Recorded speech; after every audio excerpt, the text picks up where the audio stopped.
All right, let's get this started. We're just going to go over the latest Blue Jays rumblings, then we'll go over some MLB notes, and then we'll follow it up by going over OJ's juicery, the standings, and what's ahead in order for myself to make the playoffs.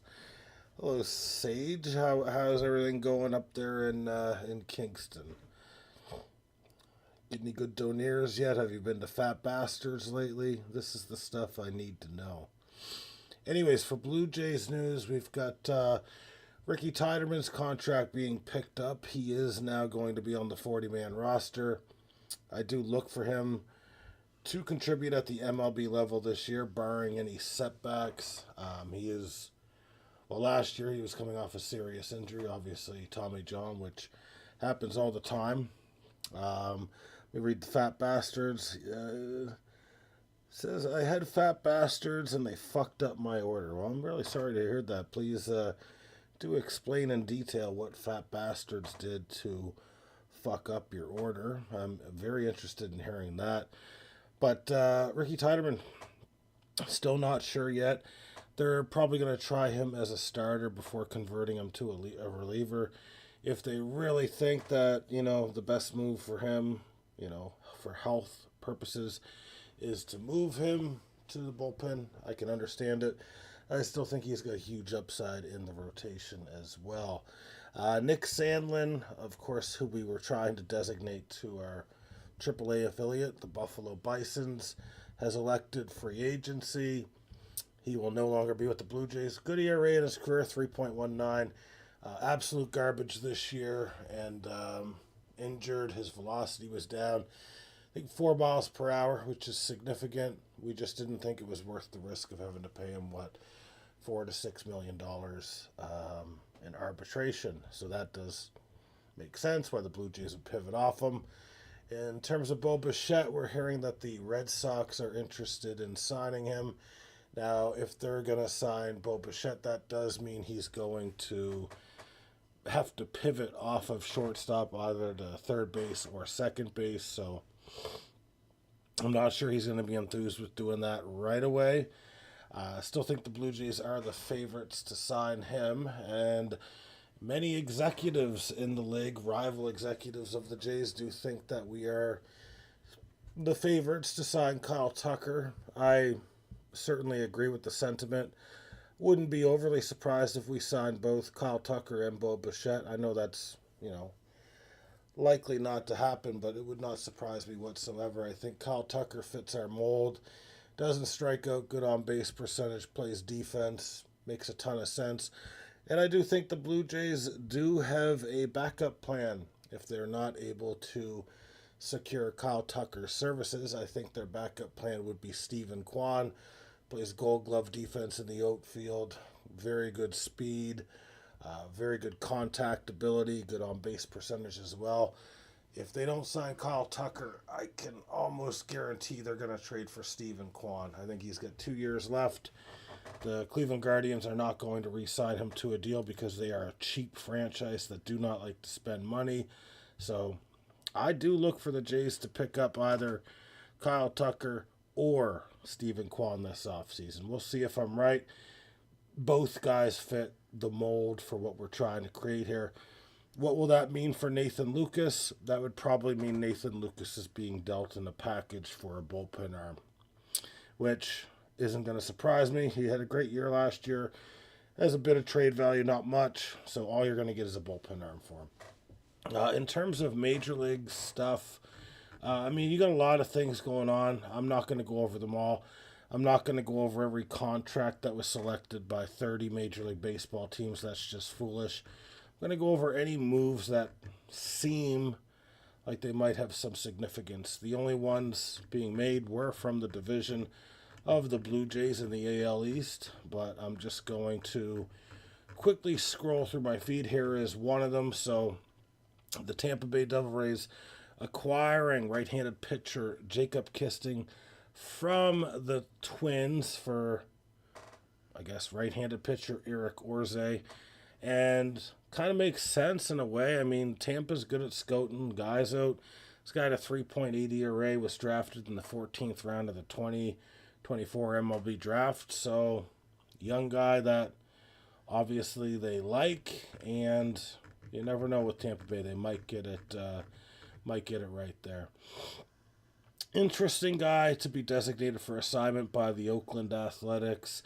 J.J. Bleday, former top prospect, being dropped. He's only 28 years old. Had a 698 OPS last year with 14 home runs in 98 games. He is definitely going to latch on somewhere. I don't know if he's a fit for the Jays. I don't think he is. He'll be a fit for someone, and that's a damn good fourth outfielder, if you ask me. Excuse me. Just quickly trying to scroll through here and see if there's anything notable other than the other trade that was pretty notable anyway. Red Sox got a catcher from the Mariners. Don't know them. Not going to go over them. Former Blue Jay Tyler Saucedo being cut by the Mariners.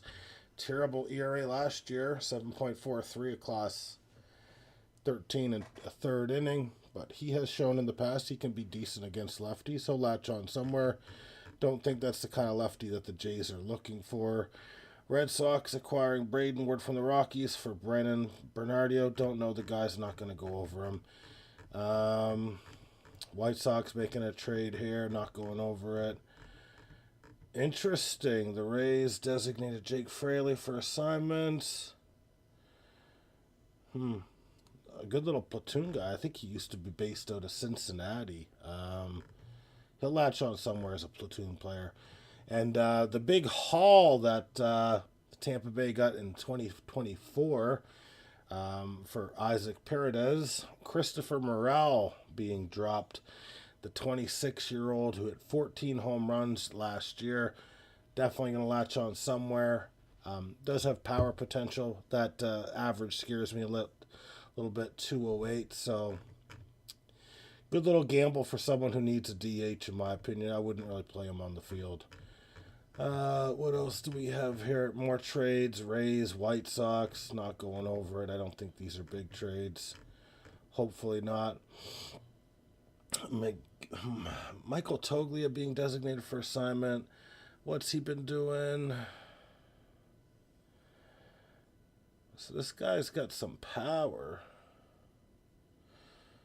Okay, 4 seasons. He's played 280 games, 42 home runs. Doesn't do much else. Again, you take a flyer on those guys.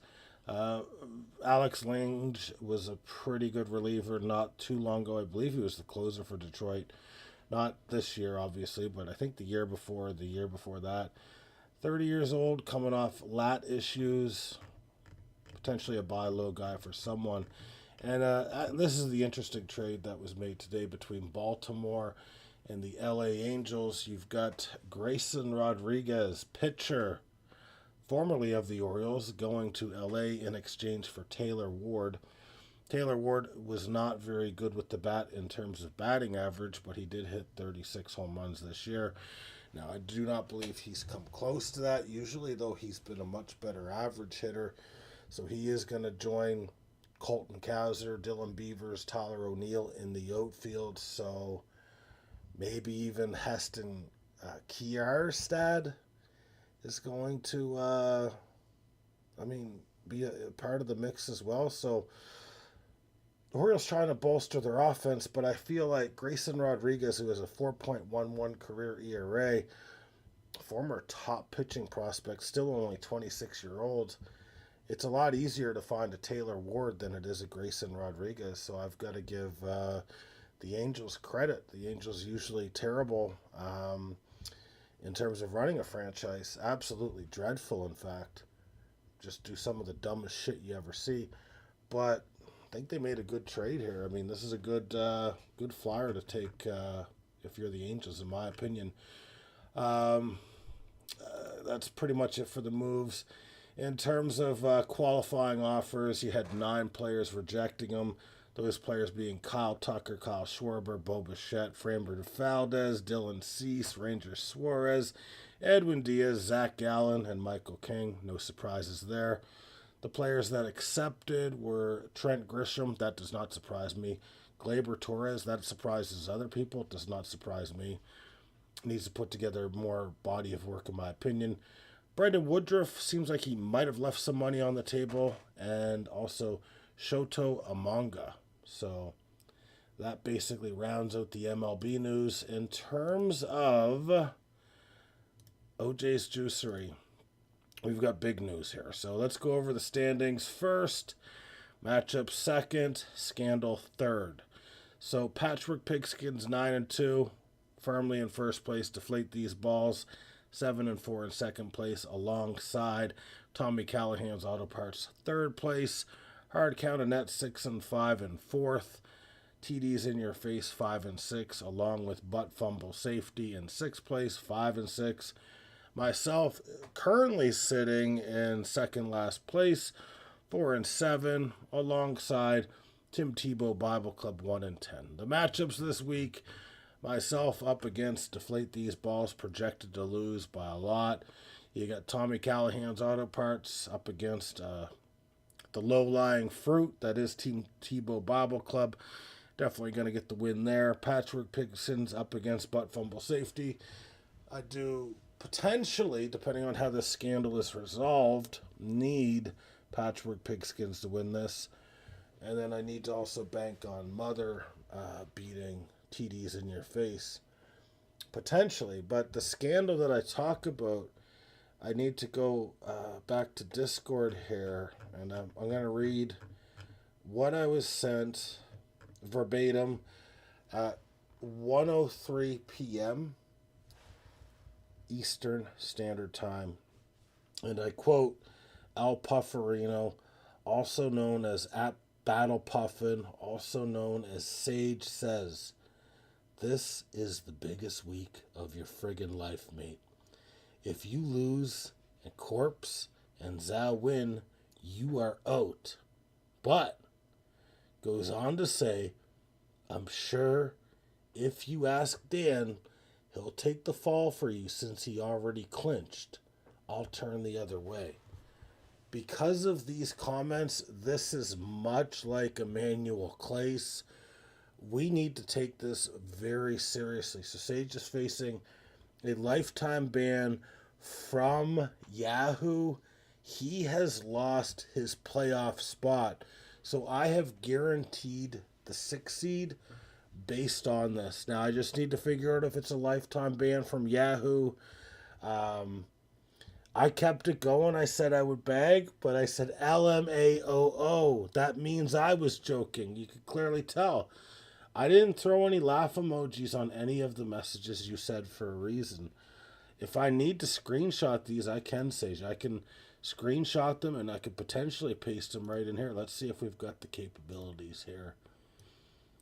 And I'm going to draw some conclusions to Boom. We've got Boom here.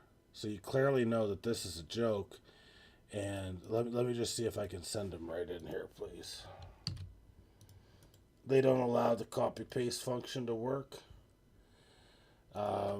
Anyways, I'm very happy you got refunded. You will not be receiving a refund from OJ's Juicery. You are the second weakest link. Goodbye. Bye. You're done, Sage. You're fucking done. You can't be saying that stuff as a commissioner. Even as a player, you can't. As a player, you can get away with it. As a commissioner, this is scandalous. Well, you aren't making the playoffs because the league will be gone. Choose wisely, bitch. Okay, so now I'm being manipulated. I'm being threatened. And this is why I believe in castration, because people like Sage just shouldn't be in this fucking world. Like, I shouldn't be dealing with this. What happened, happened. I've given you all facts. He admits that what was said. And still, he's being pompous, and he's being a bit of a jackass, and he doesn't deserve a playoff spot. That David Montgomery thing should never have happened early in the season. I'd still be fucking in this fucking thing. It doesn't matter, though. We don't need to get into semantics. I got you, Sage. I got you, bitch. And guess what? I was working at Fat Bastards the night you ordered. I infiltrated Fat Bastards specifically for this purpose. I ruined your fucking meal, bitch. Yeah, well, I'm going to be in the playoffs. I'm riding this 4-win season right to the top. It's going to be real funny when I go 3-0 in the fucking playoffs and I can barely muster 4 fucking wins in the regular season. Guess who's laughing then? Sage says no one's going to be in the playoffs again. The words of a true tyrant that is just lost all control, has been exposed, does not like this. Do I want to hurt Corpse like this? Absolutely. Absolutely, I do. She's one of the competitors that I'm dealing with. So, absolutely. If I can't make the playoffs, no one can. I'm looking forward to the delete button getting punched. Delete the fucking thing, Sage. Delete it.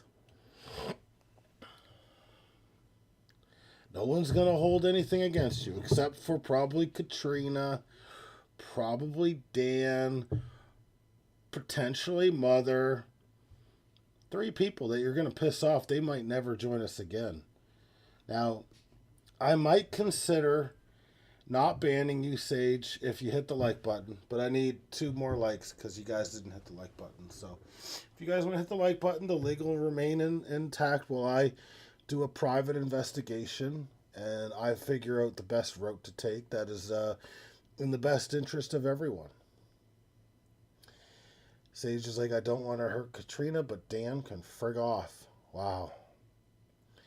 Those are strong words. That is a co-commissioner. That is a co-commissioner that you've worked with for 3 or 4 years now. That's you trained him. He's your protege. And you're telling him to frig off. You know what, Sage? You can frig off too. Right to friggin' hell. How's that sound? They don't got delete buttons down in hell, buddy. Unless they're deleting you. The rage went to his head. He says he's so friggin' angry. You know, Sage, I'm spitting angry that you would tarnish this league. You're not going to put a nutsack on any drum set whatsoever. It just, no. This isn't what, no. And especially not my drum set. If I were to play drums, stay away from them. I don't even want you within fucking 10 feet of my drum set. Like, come on, man. You just crossed a line, man. Drawn in the sand. Yeah, sad to see me go. Guess what? I'll be in the playoffs. I'll make it. Anyways, this isn't about OJ's Juicery. This is about the Blue Jays, the MLB, and it. You know, my time is done here. I'm done. I'm so sick and tired of this. I've been trying to do the right thing. I thought this was what was best for business, and it is. But I leaked your comments. I never leaked your joke. A coward-ass fake Donaire lover? No. I don't fake my love for Donaire, and you know that, please. That is a strike 4. So please, don't trifle with me right now. Do not trifle with me.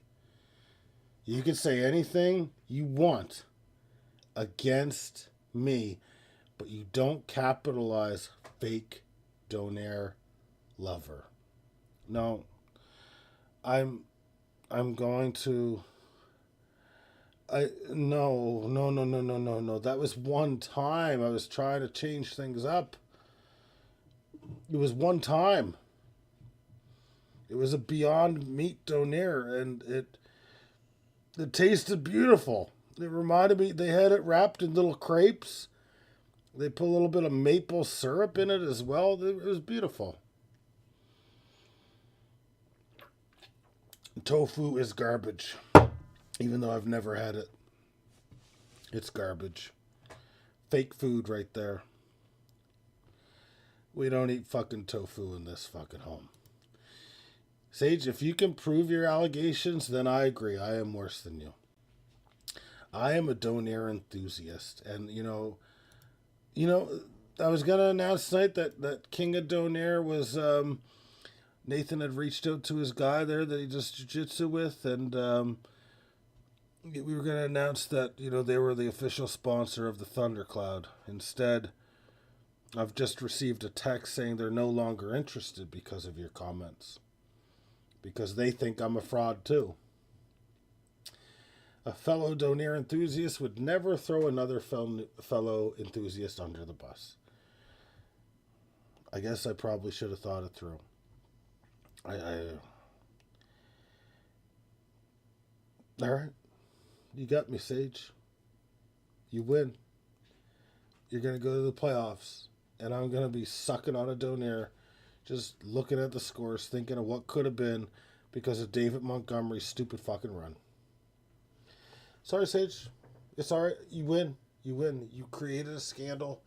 And, you know, I'm too hurt. I can't be a part of this league anymore. Not unless it's on the ESPN platform. So that's going to have to be talked about at our collective bargaining agreements in about 2 months. All right. The King of Donaires said they're fucking done. They said they don't do tofu donaires. They're extremely upset about the assumption of tofu. They take their donaires just as serious as we do. Anyways, it's nice to see baseball stuff is picking up. I do need to find out when is the Rule 5 draft.